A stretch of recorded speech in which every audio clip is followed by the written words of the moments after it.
Hoy vamos a hablar de una planta que es muy bonita y la puedes poner en cualquier lugar de tu casa.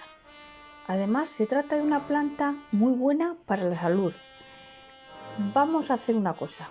Mientras estás viendo las imágenes, a ver si adivinas de qué planta se trata.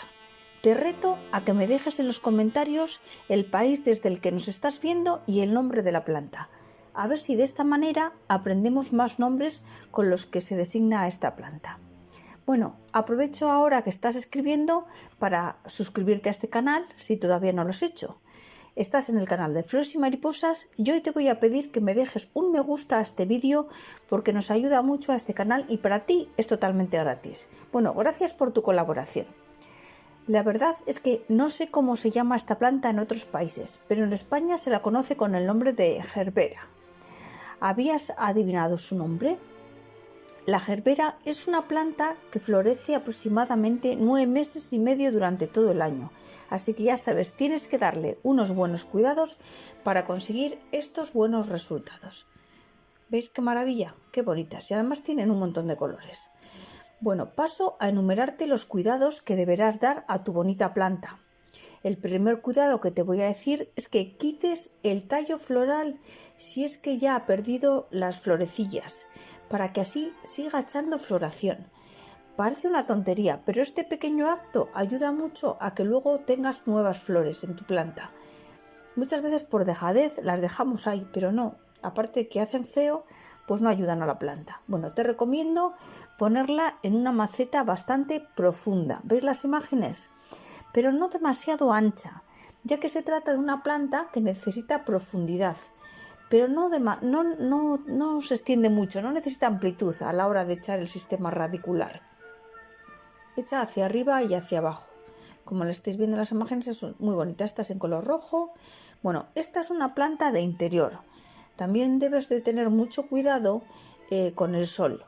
No cometamos el fallo de ponerla a la iluminación directa del sol durante largos periodos de tiempo, porque aunque tolera el sol, no por mucho periodo de tiempo, y solo el sol suave de la mañana o de la tarde, no el del mediodía, el intenso. Así que colocarla en un lugar donde reciba iluminación solar, pero no directa del sol, ya que sus hojas son muy sensibles y se podrían quemar. Bueno, con relación al abono, pues te recomiendo que le eches una vez cada 2 semanas abono rico en fósforo y potasio y va a ayudar a tener una floración bonita y que sus flores duren casi todo el año. Con relación al riego, pues que este sea muy moderado, pero mantén siempre la tierra un poquito húmeda, ya que a esta planta lo pasa muy mal con la sed. En cuanto tiene un poquito de falta de agua, las hojas se estropean y esto hace frenar mucho la floración. Te recomiendo que siempre, una vez cada 2 o 3 días, le vayas poniendo un poquito de agua. No hace falta mucha, solo que la tierra esté un poquito húmeda y ya verás cómo siempre la planta va a tener este verdor increíble. ¿Veis ahora en amarilla? Es que la hay en muchísimos colores y es una preciosidad. Ahora en naranja, antes la hemos visto en rojo. Bueno, con relación al sustrato, es una planta que no exige demasiado. Le puedes poner, mirad lo que os he dicho antes, si le pones directamente con la luz solar se van a quemar las hojas y esto no queremos, así que mucho cuidado, ¿vale? Que vaya luz pero que no sea directa del sol. Perdonad, con relación al sustrato es una planta que no exige demasiado. Le puedes poner, como yo hago, pues un sustrato universal. Cualquiera ya que se va, o sea, cualquiera le va bien, porque se va a adaptar genial. Luego puedes, eso sí, complementarlo con algún abono casero de los que tenemos en este canal y listo.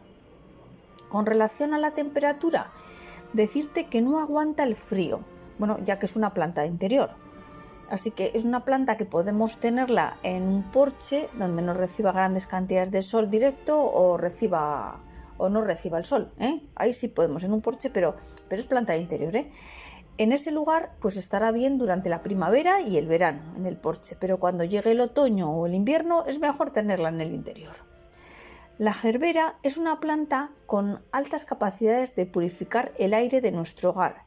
Elimina altas cantidades de monóxido de carbono, que es un gas que suele estar presente tanto de forma natural como de forma artificial, es decir, que creamos los propios seres humanos con nuestra respiración. Y el monóxido de carbono es bastante peligroso, sobre todo si está dentro del hogar. Y resulta que esta planta lo absorbe y también hace lo mismo con el benceno, que es otro gas peligroso. Por cierto, quería comentarte que esta planta la podemos encontrar en colores desde blancas, naranja, chillón, un poquito como morada, rojas, verdes. Es que hay muchísimas variedades de este tipo de flores, ya has visto antes. Resulta que esta pequeña planta absorbe los malos gases y a cambio te devuelve una espectacular floración y oxígeno puro para que puedas respirar el aire fresco de tu hogar. Bueno, muchas gracias por ver este vídeo hasta el final. Recuerda dejarme un me gusta a este vídeo y comparte con familiares y amigos que seguro te lo van a agradecer. Por mi parte, pues darte las gracias, como te he dicho, por quedarte hasta el final. Me despido y te espero en el próximo vídeo. Un saludo.